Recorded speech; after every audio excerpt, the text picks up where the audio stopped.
6 जो कि similar triangle उसे हम लोग स्टार्ट करने वाले हैं। जैसे हमारे पास चैप्टर 6 है सिमिलर ट्रायंगल। क्लास 9 में हम लोग इसके जैसा ही एक और चैप्टर पढ़े थे जिसका नाम था कॉन्ग्रुएंस ट्रायंगल। Congruence triangle. हम इस सिमिलर ट्रायंगल को इससे रिलेट करके सीखेंगे कि आखिर ये सिमिलर ट्रायंगल है क्या और ये कॉन्ग्रुएंस ट्रायंगल था क्या और दोनों में क्या सिमिलरिटी है और दोनों में क्या डिफरेंस है। सबसे पहले हम लोग कॉन्ग्रुएंस ट्रायंगल को देख लेंगे कि आखिर ये था क्या। कॉन्ग्रुएंस ट्रायंगल का मतलब क्या है? दो ऐसे ट्रायंगल जिसके कोरस्पॉन्डिंग साइड और कोरस्पॉन्डिंग एंगल दोनों इक्वल रहे। मतलब क्या? दो केस थे इसमें। सपोज ये हमारे पास triangle A B C and दूसरा है पी क्यू आर। दोनों ट्रायंगल को कॉन्ग्रुएंस तब बोल सकते हैं जब दोनों के कोरस्पॉन्डिंग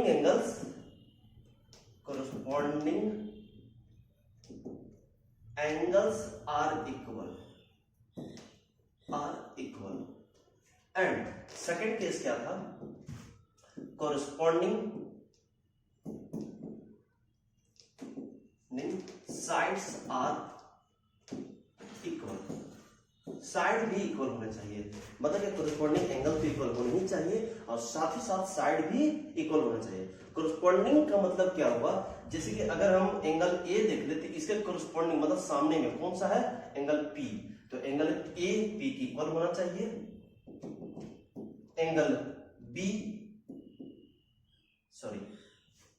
ये है हमारा एंगल ए पी की इक्वल होना चाहिए, एंगल बी क्यू की इक्वल होना चाहिए और एंगल सी एंगल आर की इक्वल होना चाहिए। तो ये था हमारा फर्स्ट कंडीशन।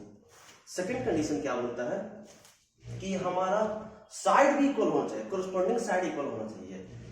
जैसे ये बी क्यू की इक्वल है, सी आर की इक्वल था एंड अब साइड भी इक्वल होने चाहिए। जैसे कि ए बी कोरस्पॉन्डिंग साइड है, ए बी के कोरस्पॉन्डिंग में है पी क्यू, तो a b is equal to p q, then b c is equal to q r and a c is equal to p r. तो इसमें हम ये देख रहे हैं कि कोरस्पॉन्डिंग एंगल तो इक्वल है ही और साथ ही साथ कोरस्पॉन्डिंग साइड भी इक्वल होनी चाहिए। तो इस तरह के ट्रायंगल को हम बोलते हैं कॉन्ग्रुएंस ट्रायंगल और इसे रिप्रेजेंट करते थे हम लोग triangle A B c congruent to triangle p Q r ई। हमारा दो ट्रायंगल है, दोनों को हम इस तरह से कॉन्ग्रुएंट प्रूव कर सकते थे और ये हमारा कॉन्ग्रुएंट का साइन था। बट सिमिलर ट्रायंगल में अच्छा एक चीज और, कॉन्ग्रुएंट ट्रायंगल की ये खासियत है कि अगर हम दो ट्रायंगल को कॉन्ग्रुएंट बोल रहे हैं तो इसका मतलब क्या? ये ट्रायंगल पूरी तरह से इस ट्रायंगल को कवर कर देगा, मतलब ये उस पर पूरी तरह से उसको ढक लेगा, ओवरलैप हो जाएगा, कोई भी हिस्सा इसका दिखना नहीं चाहिए। बट सिमिलर ट्रायंगल में कुछ फर्क है। सिमिलर ट्रायंगल क्या होते हैं? वैसे ट्रायंगल जैसे हम हेडिंग डाल रहे सिमिलर ट्रायंगल, दो ट्रायंगल ले ले ए बी सी और एक दूसरा ट्रायंगल ले लिए पी क्यू आर। अब इन दोनों ट्रायंगल को हम लोग सिमिलर कब कर सकते हैं? पहला केस तो दोनों का सेम रहेगा, जैसे कि दोनों के कोरस्पॉन्डिंग एंगल्स इक्वल होने चाहिए। Corresponding angles are equal, corresponding angle equal होते हैं। नंबर 2 में है but corresponding sides are proportional. Corresponding sides जो है वो प्रोपोर्शनल होना चाहिए, इक्वल नहीं होना चाहिए। जैसे उसमें कॉन्ग्रुएंट ट्रायंगल में हम ये देखे हैं कि कोरस्पॉन्डिंग साइड्स इक्वल होते हैं बट इसमें प्रोपोर्शनल होंगे। Corresponding sides are proportional. Proportional कहने का मतलब ये हो रहा है दोनों का रेशियो सेम होना चाहिए।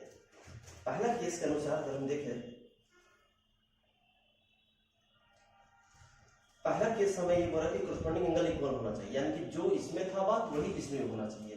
जैसे कि angle a is equal to angle b, angle b is equal to angle q angle C is equal to angle R। लेकिन साइड का केस में क्या बोल रहा है, कोरस्पॉन्डिंग साइड्स आर प्रोपोर्शनल, जैसे कि AB by PQ, BC by QR and AC by PR, ये होने चाहिए। मतलब कोरस्पॉन्डिंग साइड्स जो है वो प्रोपोर्शनेट होने चाहिए, प्रोपोर्शनेट बोल रहे हैं, ठीक है, और यहां पर इक्वल होने चाहिए। तो ये बेसिक डिफरेंस है, angles equal and side proportional.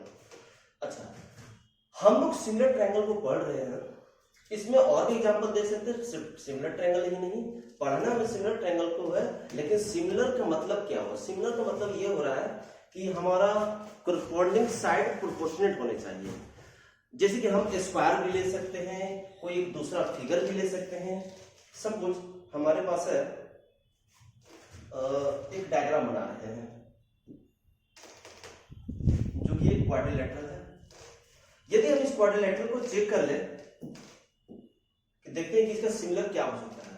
यदि हम इसको बड़ा छोटा कर ले, जैसे ये बड़ा किया हूं, तो अभी जो ये फिगर बना, अभी ये जो फिगर बना, ये पहले वाले फिगर का ही सिमिलर है। मतलब कि साइड जो है, ये साइड बढ़ा तो ये भी साइड बढ़ गया, मतलब साइड प्रोपोर्शनेट हिसाब से वो इंक्रीज होने चाहिए या डिक्रीज होने चाहिए। इसमें एंगल भी इक्वल होंगे। अच्छा, अगर हम इस फिगर को देख लिए, कोई और दूसरा फिगर भी देख सकते हैं। जैसे मान लिया जाए तो ये फिगर है, ये, ठीक है, तो इसके सिमिलर अगर ड्रॉ करने के लिए बोला जाए तो हम लोग ड्रॉ इससे करेंगे। अगर इसे बड़ा कर दे तो जो फिगर पहले था बस साइज बड़ा हो रहा है और कुछ नहीं। मतलब क्या, इसके जो शेप है वो इंक्रीज या डिक्रीज हो सकते हैं, बट कोई ज्यादा डिफरेंस नहीं होना चाहिए, लेंथ ब्रेथ में डिफरेंस नहीं होना चाहिए, सेम रेशियो में इंक्रीज होने चाहिए। अगर ट्रायंगल की बात कर ले, कोई एक ट्रायंगल बना ले, तो इस ट्रायंगल के सिमिलर में अगर बनाने के लिए कहा जाए तो ये हमारा सिमिलर ट्रायंगल हो गया, मतलब साइड हमारा प्रोपोर्शनेट जा रहा है। तो दीज आर सिमिलर फिगर्स। अब सिमिलर फिगर्स में हम लोगों को बहुत सारे एग्जाम्पल देखने को मिल सकते हैं कि आखिर सिमिलर फिगर्स कौन कौन से हैं। पूछा जा सकता है कि क्या सारे स्क्वायर सिमिलर है। देखा जाए, अगर हम कोई एक स्क्वायर बना ले तो देख रहे ये स्क्वायर जो है, अगर इसी के एक और हम स्क्वायर बनाए तो क्या इसके शेप और इसके शेप में कोई ज्यादा फर्क है? कुछ नहीं फर्क है भाई, बस साइड प्रोपोर्शनेट इंक्रीज कर रहे हैं। मतलब ये भी एक स्क्वायर है, ये भी एक स्क्वायर है। अगर हम एक और छोटा सा स्क्वायर बना दें तो हाँ भाई, ये भी एक स्क्वायर है। यानी कि ये जितने भी स्क्वायर है वो सारे के सारे सिमिलर होते हैं, ठीक है। अच्छा, एक इक्विलैटरल ट्रायंगल देख ले या फिर सर्कल देख ले। सर्कल में हमारे पास डायग्राम आ जाता है। सपोज ये हमारा एक सर्कल है, एक और सर्कल बना लिए अंदर में, क्या ये सिमिलर है? हाँ है। एक और बना ले, हाँ ये भी सिमिलर है। एक और बना ले, हाँ, सब मतलब एक जैसा दिख रहा है। बस इसका जो रेडियस है वो एक प्रोपोर्शनेट रेशियो में इंक्रीज कर रहा है। यहां पर भी यदि मान लिया जाए ये है हमारा 8 सेंटीमीटर का इसका, तो ये हो सकता है 7 हो, ये हो सकता है 4 हो, ठीक है। जाहिर सी बात है, अगर ये 8 है और स्क्वायर होने की वजह से ये भी 8 होगा, ये भी 8 होगा, ये भी 8 होगा, ये 7 तो ये भी 7 होगा, ये भी 7 होगा और ये भी 7 होगा। तो अगर देखा जाए रेशियो तो 8/7, 8/7, 8/7 एंड ये रहा 8/7। सारा साइड 8/7 के रेशियो में इंक्रीज या डिक्रीज कर सकता है। तो इस तरह के फिगर को हम लोग लेंगे सिमिलर फिगर। अच्छा, और दूसरा एग्जांपल देख लें। क्या जितने भी ट्रायंगल है दुनिया के जितने भी ट्रायंगल है, क्या ये सिमिलर होंगे? अगर सिर्फ ट्रायंगल बोला जाए तो हम लोग कहेंगे नहीं, क्योंकि ट्रायंगल बहुत तरह के हो सकते हैं। स्केलेन हो सकते हैं, आइसोसेलेस हो सकते हैं, इक्विलैटरल हो सकते हैं, तो वो अलग अलग हो सकते हैं। लेकिन अगर इक्विलैटरल ट्रायंगल बोल दिया जाए, इक्विलैटरल मतलब तीनों साइड इक्वल है एंड तीनों एंगल भी इक्वल है, तो इसे हम लोग कह सकते हैं कि ये एक सिमिलर फिगर है। कारण क्या है? यहां पर देखते हैं इक्विलैटरल ट्रायंगल में सारा एंगल 60 डिग्री होता है एंड कोई और दूसरा भी इक्विलैटरल ट्रायंगल बना ले तो ऑब्वियस सी बात है इसमें भी 60 डिग्री ही होगा। तो हम ये देख रहे हैं कि कोरिस्पोंडिंग साइड एंगल तो इक्वल हो ही रहेगा। अगर हम साइड की बात करें तो साइड भी प्रोपोर्शनल है। सपोज ये 8 है तो ये भी 8 है, ये भी 8 रहा होगा। और अगर ये 4 लिए तो ये 4 ये भी 4 रहा होगा। अगर इसका रेशियो 8:4 है तो ये भी 8:4 ये भी 8:4 दैट इज 2:1 आ रहा है। तो हम लोग इस तरह से चेक कर सकते हैं एंगल इक्वल होने चाहिए। अगर एंगल नहीं है किसी फिगर में तो उसके साइड सेम रेशियो में इंक्रीज करने चाहिए। ठीक है, तो हम लोग पकड़ लिए। अच्छा, क्या रोम्बस को हम लोग बोल सकते हैं सिमिलर है? सपोज हम एक रोम्बस बना लिए इधर, क्या दूसरा रोम्बस बनाएंगे तो वो भी इसी डिजाइन का बनेगा, इसी फिगर जैसा बनेगा क्या? देखा जाए। एक सपोज हम ऐसा रोम्बस बना रहे हैं, ये रोम्बस और ये रोम्बस में बहुत फर्क है। ये रोम्बस थोड़ा ज्यादा ऊपर स्टैंड किया गया है और ये थोड़ा झुका हुआ है। भले साइड इक्वल है आपस में बट एंगल डिफर कर रहे हैं। इसका एंगल और इसका एंगल में फर्क है, तो हम इसी नहीं कर सकते हैं। अच्छा, क्या दो आइसोसेलेस ट्रायंगल सिमिलर हो सकते हैं? बिल्कुल भी नहीं। जैसे कि मान लिया जाए कोई एक ट्रायंगल आइसोसेलेस ट्रायंगल ले लिए ABC और दूसरा आइसोसेलेस ट्रायंगल ले रहे हैं PQR। तो ये आइसोसेलेस ट्रायंगल तो हो सकता है यहाँ 70 डिग्री हो, ये भी 70 डिग्री हो, बट अगर ये आइसोसेलेस है तो कोई जरूरी नहीं कि 70 हो, 80 तो हो सकता है। और ये 80 है तो ये 80 होगा। तो क्या एंगल इक्वल है? नहीं, बिल्कुल नहीं। आपस में इक्वल होने की वजह से ये आइसोसेलेस में, ये आपस में इक्वल इसलिए आइसोसेलेस में, बट ये दोनों के कोरिस्पोंडिंग एंगल्स इक्वल नहीं है, तो ये दोनों को हम सिमिलर नहीं बोल सकते हैं। Is clear? ठीक है। तो यानी कि यहां से हम लोग सिमिलर फिगर के बारे में बहुत हद तक जानकारी मिल चुका है। एंड सिमिलर ट्रायंगल बोलते किसे हैं, उसका क्या पहचान है, वो भी हम लोग सीख चुके हैं। तो हम लोग दो बात याद रखेंगे। पहला बात क्या था कि कोरिस्पोंडिंग, यहां पर देख रहे सिमिलर ट्रायंगल के corresponding angles are equal and corresponding sides are proportional. ये दो बात याद रहेगा तो हम लोग किसी भी तरह के फिगर को डिस्टिंग्विश कर सकते हैं कि वो सिमिलर है या नहीं है। ठीक है, अब हमारा एनसीईआरटी का फर्स्ट एक्सरसाइज यहां तक कंप्लीट हो जाने को है। जैसे कि उसमें ये पूछा गया है कि क्या जितने भी सर्कल है वो सारे सिमिलर है? तो हाँ भाई, सिमिलर है। सिमिलर ट्रायंगल होने के लिए, सिमिलर फिगर होने के लिए क्या क्या कंडीशन है? तो हमारे पास दो ही कंडीशन हम लोगों ने जैसा बात किया है। पहला कंडीशन ये है कि corresponding angles are equal and second condition corresponding sides are proportional। is it clear? ठीक है, अब आते हैं हम लोग सिमिलर ट्रायंगल में जो सेकंड एक्सरसाइज है वो है बेसिक प्रोपोर्शनलिटी थ्योरम। अगले एक्सरसाइज की ओर बढ़ेंगे।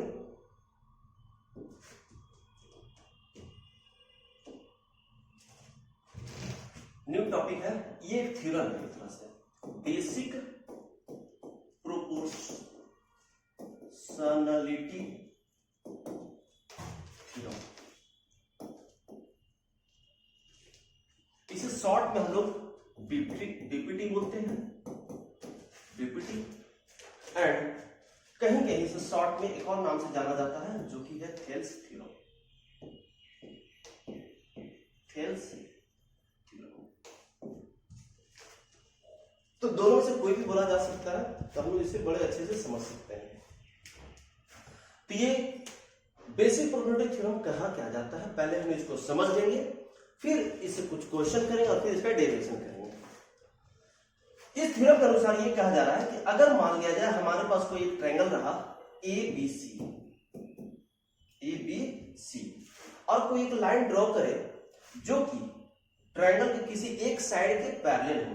सपोज ये है लाइन DE, ये DE BC के पैरेलल हो, और ऐसा पैरेलल होना चाहिए कि दो साइड को वो दो अलग अलग पॉइंट पे इंटरसेक्ट करें। तब क्या कहा जा रहा है, कंडीशन क्या है, if DE parallel to BC, DE जो है वो BC के पैरेलल हो, देन ये जो लाइन है इन दो रिमेनिंग साइड को सेम रेशियो में डिवाइड करता है। मतलब क्या, AD by DB, AD by DB is equal to AE by EC, AE by EC ये होगा। इसके आगे कोरोलरी में ये भी बोला जा सकता है कि AD के प्रोपोर्शनल DB है एंड AE के प्रोपोर्शनेट EC है। तो इसका सेकंड कोरोलरी ये भी बोल सकते हैं AD के प्रोपोर्शनेट पूरा AB होना चाहिए एंड AE के प्रोपोर्शनेट पूरा AC होना चाहिए। ये दोनों रेशियो सेम होंगे, ये कोरोलरी है इसी का। एंड नंबर 2 है ठीक इसको उल्टा, पहले क्या था AD by AB is equal to AE by AC। अब इसका सेकंड रूप क्या है, नीचे वाला BD by AB, BD by AB is equal to EC by AC। ये होना चाहिए। अगर ऐसा हो रहा है तो हम बीपीटी को अप्लाई कर सकते हैं, यही बीपीटी कहा जाता है।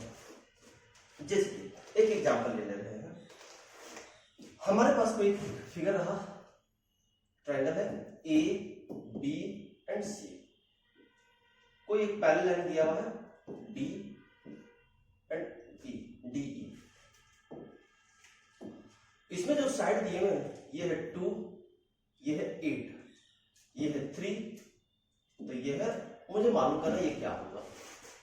तो हम लोग जैसे कि जान रहे हैं बीपीटी में यदि कोई लाइन किसी एक साइड के पैरेलल रहा तो बाकी दो साइड को सेम रेशियो में डिवाइड करता है। It means from BPT AD by DB is equal to AE by EC होना चाहिए, AE बाई EC। तो इसे अप्लाई करके देख लिया जाए। AD हमारा क्या है 2 और DB क्या है 8, इधर है 3 और EC में मानो इसे x मान लेंगे, ये गया 4, क्रॉस मल्टीप्लाई कर ले तो x इक्वल टू आ गया 12, तो ये मेरे पास है 12 सेंटीमीटर, यानी ये होना चाहिए। ठीक है, एक और एग्जांपल देख लिया जाए। सपोज हमारे पास कोई दूसरा क्वेश्चन रहा,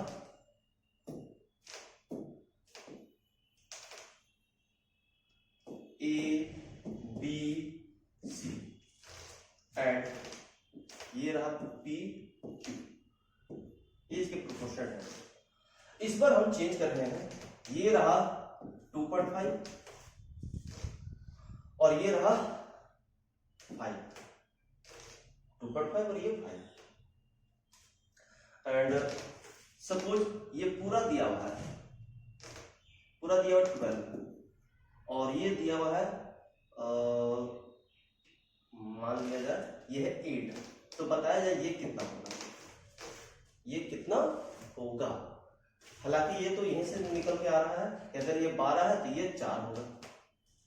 ठीक है, तो यानी कि इस तरह से निकाल सकते हैं या फिर बीपीटी लगा के इतना बाई इतना इक्वल टू इतना बाई इतना हम बना सकते हैं। ओके,